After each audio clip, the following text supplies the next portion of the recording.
So tell me one thing. Are you someone who finds it difficult to share feedback with people? And when I say people, it could be your own team members, your subordinates, or anyone on that lines. A lot of managers and leaders find it extremely difficult to share open feedback with their own team members. Well, I guess if there had been a framework to help us here, perhaps that would have been of great benefit. But the answer is there is a framework, and it's called Radical Candor. So what is Radical Candor? Radical Candor is a concept that was proposed by Kim Scott.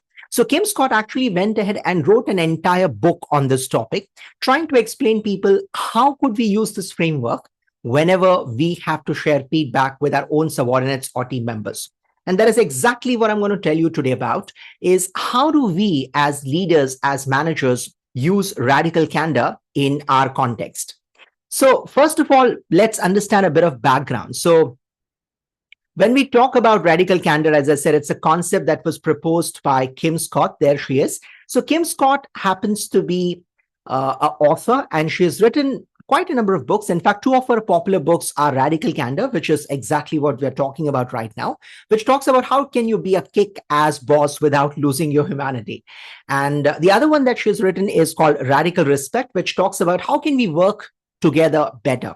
Apart from this, she has also been at the forefront of giving a lot of talks around these concepts. And she also runs a company by the name Radical Candor, which actually helps people put the ideas in her books back into implementation mode. So Kim Scott has been in the corporate world for a long, long time, and therefore she understands the intricacies involved in relationships in the context of dealing with people around us, people who are reporting into us, and so on and so forth. So why did she come up with this concept? Well, it happened so that Kim Scott, when she was an employee, she used to report to Sheryl Sandberg. And Sheryl Sandberg is a very, very popular face in the corporate world. And it happened so that one time when Kim Scott had to deliver a client presentation, it was also attended by her boss, who was then Sheryl Sandberg. And Kim Scott thought she did a great job. By the end of it, however, her boss informed her that there were certain areas and deficiencies that Kim overlooked, and perhaps she needs to work on that. Now, that came to her as not as a rude shock, but slightly unpleasant, because she was expecting good things to come her way and perhaps appreciation to come her way. But nonetheless, she was told that there are a lot of areas that she needs to rectify. But that incident left a deep impression on her mind. It told her a couple of things. One is, if you're giving feedback to people, you have to make it spontaneous and you have to make it straightforward and not beat around the bush. So although at that point in time, she had some sort of unpleasantness, but this incident taught her that you need to make sure that your feedback hits the nail where it is supposed to. And that led to the birth of the concept that we're talking about right now, which is Radical Candor. So let's understand more about the framework around Radical Candor. How does this work? It's a very simple looking framework, but you got to understand it before you start implementing it. So let's get to the nitty-gritties of understanding this framework. So Radical Candor framework is actually a composition of two parts. One is to care personally, and the other is to challenge directly. Now, what do those terms mean? So when you talk about care personally, it means that as a manager, as a leader, you have to make sure that you care for people in front of you. You are cognizant of their emotions, because human beings are full of emotions, right? So you got to make sure that you are aware and conscious around that. And the other side is to challenge directly. So you got to tell people what it is exactly in the way it needs to be told, right? Without mincing words. So neither are you overboard, nor are you undermining the importance of what is being suggested. Now, therefore, the framework is divided into 4 quadrants. So before we talk about exactly what Radical Candor is, we need to understand all the other quadrants. So let's start with the first one, which is ruinous empathy. Now, a lot of times when we talk to people and we give them feedback, we understand that we need to empathize with people, which is absolutely important. But sometimes managers, in their quest to showcase and demonstrate empathy, end up being on the wrong side of it, which means that you might believe that you're being empathetic with people, but actually you're not. Because the empathy, or the so-called empathy that you feel you're trying to demonstrate here, is actually undermining the importance of what you want to share. So you might be wanting to make sure that you don't hurt people, but in your quest of not hurting people, you are refraining from telling them what you need to tell them. And therefore, you may not have hurt their feelings, but you have definitely hurt a possibility of helping them become better or improving them. Let's say, for example, if someone has messed it up in a client meeting. Now, it's important for you to tell people exactly what they did because of which the client meeting got messed up. But you're afraid that if you say what you need to say, then it might have a negative impact on the emotions of the other person. So you might end up saying something like this. Well, the other day in the client meeting, I thought you could have done better. It was not bad. It could have been slightly better, but overall it was good. Yeah. Now, what does that even mean? Because this leaves people with a feeling that, okay, it was not that bad, but actually it might have been really, really bad. So you've got to tell people exactly the fact that it wasn't good. And these are the things that you should have taken care about. So you feel that you're trying to protect people's emotions, but you're not. You're actually not being straightforward to them. And your empathy is very fake because it just doesn't mean anything in this context. So that's called ruinous empathy. Empathy in the real context doesn't exist in this case. Now, the opposite of that is what we call as obnoxious aggression. I love that term. Now, what that basically means is some people say, let empathy go out of the window. I am going to tell people exactly what I feel, and I don't care a damn how people feel about it. Now, that's the other side of it, the other extreme of it. A lot of people fit into this category, wherein they say what they need to say, but they're absolutely insensitive in the manner in which they put this across. So let's take the same example where there was a mistake that was committed during the client meeting, and the manager would therefore say that, how dare you say something like that in front of the client? Weren't you thinking about what you're talking about? Absolutely idiotic on your part. I don't expect people at your level to do something like this.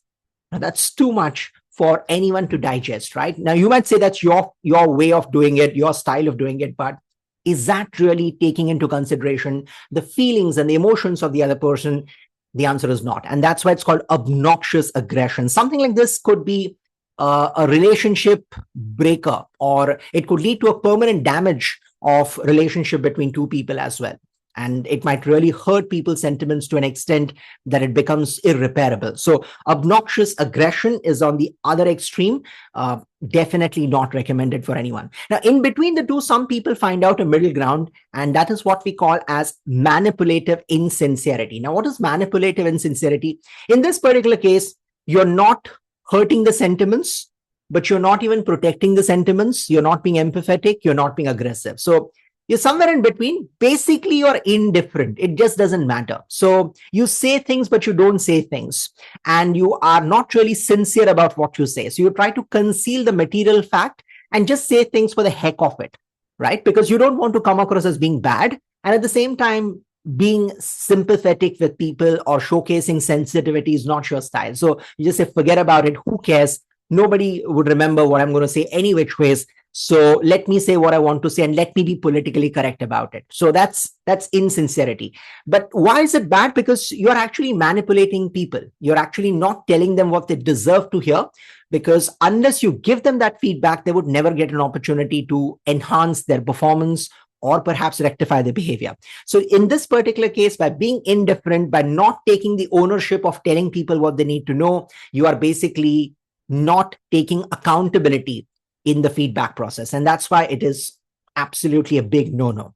So all of these are something which one needs to avoid, right? And that's where I think radical candor comes into picture. If you look at radical candor, it lies in the intersection of both caring personally and challenging directly. So what that means is, let's go back to the same meeting example where one of your subordinates has goofed up during a client meeting. You might want to say, look, you remember the other day on Wednesday, so-and-so date, we had a client meeting and you said this. Okay, so do you remember what you exactly said? Oh, yes, I remember I said this. All right. So according to me, that is not what needs to be said. Perhaps what you could have done is you could have inquired further with the client And then you would have made your assessment of the situation. Because you said this, I think it created in the minds suspicion about our commitment levels. So my suggestion is better avoid it the next time, or perhaps you may want to recheck with me before you say anything in front of the client. Is that okay? Right. So something like this, where I have spoken in a very, very crystal clear manner what was the problem, but at the same time, I'm also being aware about your sentiments and your emotions. I'm not blasting you. I'm not trying to ridicule you, nor am I trying to showcase that you don't understand what is the requirement of the situation. All I'm saying is something that you did, maybe the intent was right, but the mannerisms were not. So you need to tweak that a bit. You need to pivot your style a bit. And of course, if you need, I'm there to support you. So saying things in exactly a straightforward fashion without hurting sentiments. That's where radical candor comes in. Candor basically, in simple terms, means being straightforward. Radical is also about the fact that you're being spontaneous. You're not waiting for a long time to share your feedback. So the sooner the better is another insight that you get from the framework. So how do we go about using this? Well, the suggestion is very simple. Try to use radical candor not only during performance appraisals, but even otherwise. For example, let's say if one of your team members makes a mistake, or if he or she has said something, done something which you didn't like, and you see an opportunity for improvement there, do not hold on for a long time. Maybe right after the meeting, right after the mistake has been committed, you talk to that person on a one-to-one basis and explain your point of view and tell that person that, look, this is something which you can take care about the next time around so that he or she doesn't repeat it. So make it more spontaneous. Well, will people always be able to digest it? The honest truth is initially people might find it difficult, especially if you're in a culture where people are not used to giving feedback to each other, or in a culture where giving open, transparent, straightforward feedback is frowned upon at times, because, sometimes in the name of being a family, people end up either lying to each other or concealing the truth from each other. But as a manager, as a leader, you have to tell people what it is. You have to call a spade, and that requires you to operate within this particular framework. So if you haven't ever tried this, maybe you start trying it. If you've already used it, now you know why it works better, and you can use it in a more customized fashion depending on your team members. Okay, so that's the radical candor framework. Use it and see how it makes a difference, not only to the process of giving feedback to your team members, but how it encourages people to accept open feedback. All right, one of the ways you can try and do this is to also allow people in your team to share feedback about you in a very open and transparent fashion, which means that you're leading from the front, you're leading by an example, and that makes it relatively easier for people to follow suit. Yeah.